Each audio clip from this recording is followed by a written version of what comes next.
नमस्कार दोस्तों, हिसार की सातों सीटों का आज हम विश्लेषण करेंगे कि यहाँ पे किसको एज है और कौन जो है यहाँ पे बैकफुट पे है। तो सातों सीटों का जो है विश्लेषण करने के लिए न्यूज़ देसी से हमारे साथी मनिक जागलान हैं। तो बिना किसी देरी के साथियों शुरू करेंगे। स्वागत है मनिक भाई। बहुत बहुत धन्यवाद अभिमन्यु जी, आप सबका राम राम भाई। साथ की साथ सीटा का जुगरा हरियाणवी भाषा में क्या करें, पानी आप पैट दें भाई, आंकड़े दे देंगे, अंदाजा दे देंगे अपने, बाकी सारा क्लियर तो 8 तारीख ना होगा। क्लियर हमें किमें गुण कर दे, कोई भी मायूस ना हुआ है, कोई भी भाई दिल पर ना ले हुआ है। तो सातों सीटा जिक्र कर लेते हैं। हिसार की 7 सीट सबसे पहले बात करांगे भाई, सबसे ज्यादा वोट सीट बनी हुई है हिसार की मनिक नारनूंद विधानसभा। या ये भी वोट सीट कौन शास्त्री जी, इस टाइम पर टिकट बंडी, उस टाइम पर भी वोट सीट थी यार। लास्ट के दिन और 2:42 पर घोषणा हुई कि यह टिकट जस्सी पेटवाड़ को मिल गई। तो शुरू से ही जो है यह सीट वोट सीट है। तो बात कर लेते हैं नारनूंद विधानसभा की। नारनूंद विधानसभा में हमने एक के फोटो लगाया है। तो एक फोटो लगाने की वजह क्या है, एक फोटो क्यों लगाया, वो चीज भी बता देते हैं आपको। नारनूंद विधानसभा का चुनाव लगभग क्लियर हो चुका है शास्त्री जी। यहाँ वैसे अगर देखा जाए तो जस्सी पेटवाड़ के मुकाबले में बहुत तकड़ा कैंडिडेट है, बहुत ताकतवर, लेकिन उसकी ताकत चल नहीं पाएगी अब की बार नारनूंद के अंदर। जस्सी पेटवाड़ यहाँ से लगभग जीत की तरफ बढ़ रहे हैं। अब मार्जिन पर ओला मैच रहा है। पिछली बार बीजेपी वाले ने कहा था नहीं 70 पार 75 पार, वह चीज ये तो रोड़ा रह रहा है भाई। मार्जिन के जो जस्सी और 52,000 से जीतांगे, जस्सी पेटवाड़ का टैग है 52,000 से जीतेंगे। आपने रैली देखी होगी, जबरदस्त रैली थी परसों, बहुत तगड़ी रैली थी। कल की रैली कल बहुत तगड़ी रैली थी। वह रैली भी आपने देखी। तो जस्सी पेटवाड़ नारनूंद से जीत रहा है, ये क्लियर मेरी तरफ से, मैं ये चीज क्लियर कर रहा हूँ शास्त्री। तो आप क्या मानते हैं इसको? मैं भी ऐसा ही मानू हूँ। जो जन भावनाएं हैं इनको नकारा नहीं जाएगा। मैंने लोकतंत्र के अंदर विशेष तौर पर, हालांकि चुनाव के अंदर अलग अलग प्रकार के हथकंडे हैं, वो भी अपनाए जाते हैं। अपनाए नहीं जाने चाहिए। वीडियो हमारे सामने आ रही है भाई, क्योंकि लोकतंत्र के लिए सही नहीं होता, चाहे कोई भी पार्टी हो। नारनूंद हल्के में विशेषकर शास्त्री जी बहुत ज्यादा यह चीज चल रही है। ये लोकतंत्र के लिए भी सही नहीं है, अपने समाज के लिए भी सही नहीं है। बिल्कुल। कल भी देखा हुआ आपने, अपने चैनल पे भी देखी थी, दारू की जो है एक गाड़ी भरी हुई, मतलब पकड़ी गई, उससे पहले कुछ और सामान की, उससे पहले कुछ पैसे बांटने की, कुछ इस तरह की वीडियो सामने आ रही है। और सारे की सारी कैप्टन अभिमन्यु की यानी बीजेपी की सामने आ रही है। वो चीजें गलत है। बहुत से हथकंडे अपनाए जाने लग रहे हैं नारनूंद के अंदर, लेकिन फिर भी कहीं ना कहीं जस्सी पेटवाड़ मजबूत है, इसलिए हमने एक लगाया है। इसका चुनाव बहुत अप है। फिलहाल मामला है तो यहाँ मार्जिन का है कि कितना मार्जिन है। इनका कहना है कि 52,000 से जीतेंगे। तो देखने वाली बात यह रहेगी कि चुनाव जाएगा कहां तक जस्सी पेटवाड़ का। बिल्कुल साथियों, सही बात है ये। जहां तक हमारा विश्लेषण है, ग्राउंड रिपोर्ट है साथियों, यहाँ पे नारनूंद से जस्सी पेटवाड़ बढ़त बनाए हुए हैं, यानी कि एज में फिलहाल जो है चले हुए हैं। बिल्कुल। उसके बाद दूसरी सीट बात कर लेते हैं। हमने दूसरा लगाया है उकुलाना अभिमन्यु जी। उकुलाना मैंने दूसरे नंबर पे क्यों लगाया है, क्योंकि ये 2 कैंडिडेट ऐसे थे जिनकी टिकट पर सबसे तगड़ा रोड़ा था, और लास्ट दिन इन दोनों को टिकट मिली थी। उसके बाद इनका चुनाव तो उसी दिन क्लियर हो चुका था। उकुलाना सीट 99% क्लियर हो चुकी शास्त्री जी। मैं कह रहा हूं दावे के साथ 99% उकुलाना की सीट कांग्रेस की झोली में चली गई। आप मान के चलिए 99%। मैं इसके ऊपर ज्यादा नहीं बोलने वाला इस सीट के ऊपर। आप अगर क्योंकि मार्जिन की अगर बात करा, मार्जिन भी बात आ, बिल्कुल सही कहा आपने। उकलाना में भी भाई सूखा काट रखा है नरेश सेलवाल ने, लगातार 2 बार लूज कर रहे हैं। लेकिन अब की बार जो है नरेश सेलवाल को उकलाना विधानसभा में कांग्रेस की लहर लगा लो, कुछ भी लगा लो आपसे। शुरुआती दौर में हालांकि अनूप धानक का विरोध हुआ गाँव के अंदर, बहुत सारी वीडियो हमारे सामने आई, लेकिन बाद में अनूप धानक का इलेक्शन भी बना है। लेकिन यहाँ पे नरेश सेलवाल बहुत मजबूती के साथ में नजर आ रहे हैं। आपने सही कहा मनिक भाई। अनूप धानक के कई कारण रहेंगे शास्त्री जी यहाँ, जो नुकसान उनको क्यों हो रहा है। पहला तो वो जेजेपी पार्टी से थे, वो एकदम से अचानक 2 दिन पहले बीजेपी में शामिल हो गए। कुछ बीजेपी के समर्थक भी उससे नाराज है कि 2 दिन पहले पार्टी में आए, उनको टिकट दे दी, इस तरह से। दूसरा, सारा का सारा जो है ग्रामीण क्षेत्र है उकलाना। उकलाना टोटली ग्रामीण क्षेत्र है। तो वहाँ क्या है, जाट वोट बैंक बाहुल्य, जाट बाहुल्य क्षेत्र है। और दूसरा बात करें किसान आंदोलन, किसान आंदोलन का प्रभाव इन गांवों के अंदर बहुत ज्यादा, चाहे दानी, हसनगढ़, बबुआ, खेदड़, सुरेवाड़ा, सरसोद के लगते गांव, सरसोद तो बरवाड़ा के अंदर आ गए, लेकिन सरसोद के लगते हुए गांव जो इस साइड इस बेल्ट के रह गए, वो सारे के सारे उकलाना के अंदर आते हैं। बड़े गांव हैं, किरोड़ी होगी, कनो होगी, तो उनका बड़ा प्रभाव रहेगा। तो इस वजह से जो है उकलाना फाइट नहीं कर पाएंगे। उकलाना के अंदर 99% जो है यहाँ उकलाना और नारनौंद मेरी तरफ से 2 सीटें ये लगभग क्लियर हो चुकी है। उसके बाद में आगे बढ़ाएंगे, नलवा विधानसभा की बात कर लेवांगे। बिल्कुल। नलवा विधानसभा में जो आपने दिखने लग रहे हैं अनिल मान, इनके सामने रणधीर पनियार जो है वो बीजेपी के, कुलदीप बिश्नोई का बड़ा रोल रहा टिकट दिलवाने में। तो यहाँ पे क्या लगता है मनिक? यहाँ पे मेरे को ये लगता है यहाँ से अनिल मान ये टिकट निकाल लेंगे।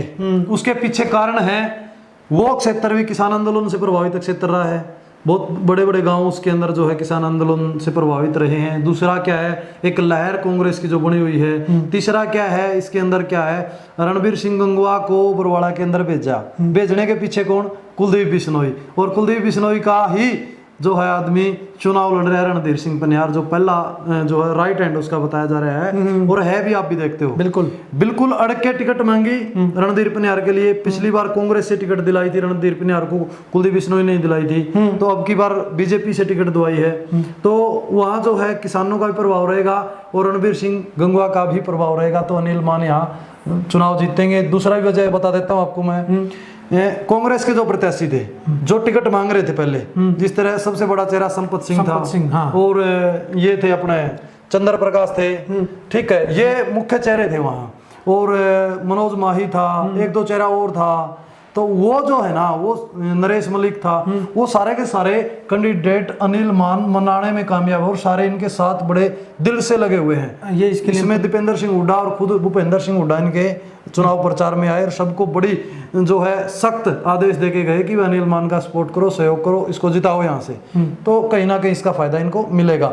और रणधीर सिंह पनियार अकेले हैं, कुलदीप बिश्नोई का साथ तो जरूर उनके साथ, कुलदीप बिश्नोई का साथ है, लेकिन कुलदीप बिश्नोई का विरोध लोगों का आपने देखा। तो कुलदीप बिश्नोई प्रचार करने के लिए सिर्फ 2 दिन आए, तीसरे दिन भी नहीं आए वहां। तो कहीं ना कहीं ये टिकट भी जो है, ये 3 सीट मेरी तरफ से मेरा मानना है, ये 3 सीट कांग्रेस फिलहाल लगभग निकाल लेगी। बिल्कुल। उससे बात, तो उसके बाद में बात करेंगे साथियों, हिसार विधानसभा की बात करेंगे। हिसार विधानसभा में कमल गुप्ता जो है बीजेपी के प्रत्याशी हैं और कांग्रेस के रामनिवास राणा प्रत्याशी हैं। निर्दलीयों का भी बोलबाला अब की बार मुझे लगता है हरियाणा प्रदेश के अंदर देखने को मिलेगा। वो अलग से वीडियो बनाएंगे निर्दलीय के लिए, कितने निर्दलीय चुनाव लड़ रहे हैं और कौन कौन मजबूत स्थिति में है, यानी कौन कौन निर्दलीय जीत सकता है, वो एक अगली वीडियो आएगी। फिलहाल हिसार की अगर आप बात करें, बड़ा नाम गुंजन लग रहा है सावित्री जिंदल का।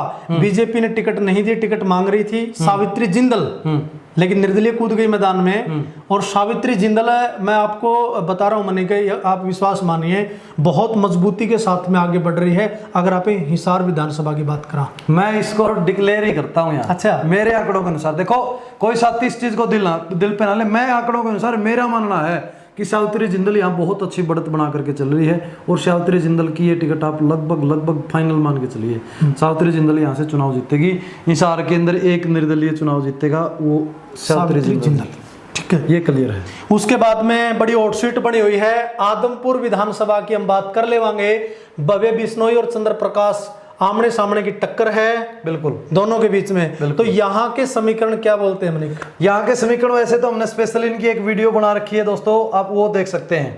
कंप्लीट आदमपुर के ऊपर हमने एक वीडियो बनाई है, किन किन तथ्यों के ऊपर जो है फिलहाल ये चुनाव चला हुआ है, क्या मुद्दे हैं, किस वजह से जो है यहाँ कांग्रेस मजबूत हुई है, किस वजह से यहाँ कुलदीप बिश्नोई यानी भव्य बिश्नोई को नुकसान हुआ है, ये डाउन आए हैं, किस तरह की फाइट यहाँ चली हुई। यहाँ बिल्कुल इस तरह से चुनाव, बराबर का चुनाव है। इस बराबर के चुनाव में अगर मैं मनिक, मेरी पर्सनल कुछ लोगों से मैंने वहां पे पूछा भी है, तो इस बराबरी के चुनाव में मुझे तो, आप अलग से बता देना कोई दिक्कत नहीं है, मुझे तो यहाँ पे भव्य बिश्नोई जो है बढ़त बनाते हुए नजर आ रहे हैं। अगर आदमपुर विधानसभा की मैं बात करूं, बिल्कुल आदमपुर विधानसभा का एक फायदा भव्य बिश्नोई को ये भी रहेगा अभिमन्यु जी, क्योंकि इनका गढ़ रहा है कुछ साथी इनके नाराज हो गए, उनको मनाया जा सकता है। अब के जो 2 दिन है ना, इन 2 दिन के अंदर भव्य बिश्नोई कितना चुनाव अपनी तरफ लेके आते हैं उसके ऊपर डिपेंड रहता है। और इसका प्रॉफिट कहीं ना कहीं इनको मिलेगा, क्योंकि मौके के विधायक हैं फिलहाल वहाँ से, इनका गढ़ भी है, उनके जो है दादाजी का नाम यहाँ गूंजा है, इनके पिताजी का नाम यहाँ गूंजा है, तो कहीं ना कहीं उसका फायदा इनको मिलेगा। फाइट है, लेकिन ये नहीं कह सकते हम कि यहाँ कुछ डिक्लेयर कर दे, कुछ भी डिक्लेयर हम नहीं कर सकते। लेकिन एज की बता रहा हूँ मैं, एज में मुझे यहाँ पे बीजेपी हाँ बिल्कुल, तो यहाँ से जो है बीजेपी को 1 सीट जा सकती है, यानी ये 50-50 पे है, किसी तरफ भी घूम सकता है चुनाव। बिल्कुल। उसके बाद में यहाँ पे बात करेंगे हांसी विधानसभा की बात करेंगे। एक तरफ विनोद बेयाणा है बीजेपी के, दूसरी तरफ जो है राहुल मक्कड़ है कांग्रेस के। भाई कुछ साथी ये मत सोचना, कुछ साथी मतलब हमने मतलब कुछ वो सिलेक्टेड फोटो लगा रखे जो टक्कर के अंदर चले हुए हैं, जिसके ऊपर तगड़ी फाइट है। बाकी जो कैंडिडेट फाइट में नहीं, उसका हमने फोटो नहीं लगाया है। जो फाइट के अंदर, जिस तरह 80 के अंदर बीजेपी से जो विनोद बेयाणा है और कांग्रेस से जो है राहुल मक्कड़ है, इनके दादाजी की जो है इनका बड़ा नाम रहा है इस हल्के के अंदर। तो राहुल मक्कड़ भी पिछले दिनों जो है जेजेपी छोड़ करके बीजेपी इसमें कांग्रेस में शामिल हुए और टिकट भी लेकर के आए। अच्छी फाइट यहाँ देखने को मिल रही है, लेकिन मेरे आंकड़ों के अनुसार यहाँ कांग्रेस को प्रॉफिट जाएगा। अच्छा, आप क्या मानते हैं? मेरे आंकड़ों के अनुसार यहाँ पे आप कांग्रेस को दिखा रहे हैं। टक्कर दोनों के बीच में है, तकड़ी टक्कर है, तकड़ी है बिल्कुल। तो आंसी जो प्रॉपर शहर है, हाँ बिल्कुल, उसके ऊपर बड़ा बड़ा गेम चलेगा। बिल्कुल। अगर आंसी शहर में बढ़त बनाता है कोई भी इन दोनों में से, अगर अच्छी खासी लीड यहाँ पे आंसी शहर के अंदर, प्रॉपर शहर की बात कर रहा हूं मैं, गांव में ये लीड करेगा राहुल मक्कड़, क्योंकि कांग्रेस के उम्मीदवार हैं। अगर प्रॉपर शहर के अंदर अच्छे खासे लीड बीजेपी के विनोद बेयाणा ले लेते हैं, तो मुझे लगता है विनोद बेयाणा 80 की सीट को निकाल सकते हैं। वो इसलिए भी निकाल सकते हैं अभिमन्यु जी, जिस तरह इनका एक प्रॉफिट इनको ये रहेगा, नरेश जो बड़े दावेदार थे नरेश यादव, वो बीजेपी ज्वाइन करके उनको टिकट नहीं मिली, तो विनोद बेयाणा ने अपने साथ शामिल कर लिया उनको। उनके पास एक अच्छा वोट बैंक है और ग्रामीण क्षेत्र का अच्छा वोट बैंक भी उनके पास है, तो वो प्रभाव भी जो है यहाँ डालेगी बीजेपी। अगर नरेश यादव अपने वोटरों को बीजेपी में कन्वर्ट कर पाए, तो बिल्कुल ये सीट जो है यहाँ जा सकती है बीजेपी की जोड़ी में, इसमें कोई दो राय नहीं। बिल्कुल, ये सच्चाई है। उसके बाद में अगर आप बात करा बरवाड़ा विधानसभा की बात कर लेते साथियों। बरवाड़ा विधानसभा के ऊपर भी सबकी निगाहें टिकी हुई हैं। बिल्कुल, बरवाड़ा में आपने 3 जो है फोटो लगा दी, यहाँ पे संजना सातरोड़, यहाँ पे जो है रणबीर गंगवा और रामनिवास गुड़ेला। ये तो बरवाड़ा के ताजे जो समीकरण हैं, यहाँ पे किसको एज में दिखा रहे हैं मनीष जागलान? बिल्कुल है, बरवाड़ा के अंदर त्रिकोणीय मुकाबला हम बोल सकते हैं, इस बात में कोई दो राय नहीं है, क्योंकि रामनिवास गुड़ेला ने अपना चुनाव अप किया है। पहले डाउन था, 2 के बीच फाइट थी, लेकिन कहीं ना कहीं रामनिवास गुड़ेला ऊपर उठे। लेकिन फिलहाल अगर एज की बात करूं तो यहाँ जो है रणबीर सिंह गंगवा और संजना सातरोड़, दोनों में अच्छी फाइट है। मेरे को लगता है राष्ट्रीय पार्टी होने के नाते कि यहाँ रणबीर सिंह गंगवा अब आ सकते हैं, रणबीर सिंह गंगवा इस सीट को निकाल सकते हैं, मैं मान रहा हूँ ये चीज़। तो साथियों, ये तो हमारा विश्लेषण था भाई। और भी रहेगा क्या इसमें? ग्राफ है, ग्राफ है, लास्ट में ग्राफ के ऊपर भी चलाएंगे। भाई हिसार की जो 7 सीटें हैं, 7 जो हिसार के अंदर आती हैं, उनमें ग्राफ क्या बोलता है, ग्राफ क्या कहता है, ग्राफ आपके सामने आ गया है। बिल्कुल, कांग्रेस का ग्राफ यहाँ पे ऊपर है, और कांग्रेस को मनिक बताएंगे कितनी सीटें जो है 7 में से जा सकती हैं। अनुमान है साथियों, ये 7 सीटों में से कांग्रेस 0 से जो है 5 सीटों के ऊपर कांग्रेस जा सकती है, यानी 5 सीटों तक कांग्रेस पहुंच सकती है। 3 सीटें हमने वैसे बताई आपको, जहां बिल्कुल मजबूत स्थिति के अंदर जो है कांग्रेस है, उकुलाना, नारनौंद, और तीसरी सीट कौन सी बताई थी हमने? तीसरी नलवा बताइए। नलवा। ये 3 सीटों के ऊपर जो है कांग्रेस मजबूत है। 2 के ऊपर फाइट है, जिस तरह बात कर लें आदमपुर की बात कर लें, हम दूसरी सीट जो है एडिट कर लिया एक बार। देखिए हमने जैसे बताया था, उकुलाना और नारनौंद, नलवा 3 क्लियर हो चुकी थी, तो यहाँ फाइट के अंदर 2 सीटें बच जाती है, आदमपुर और अपनी 80।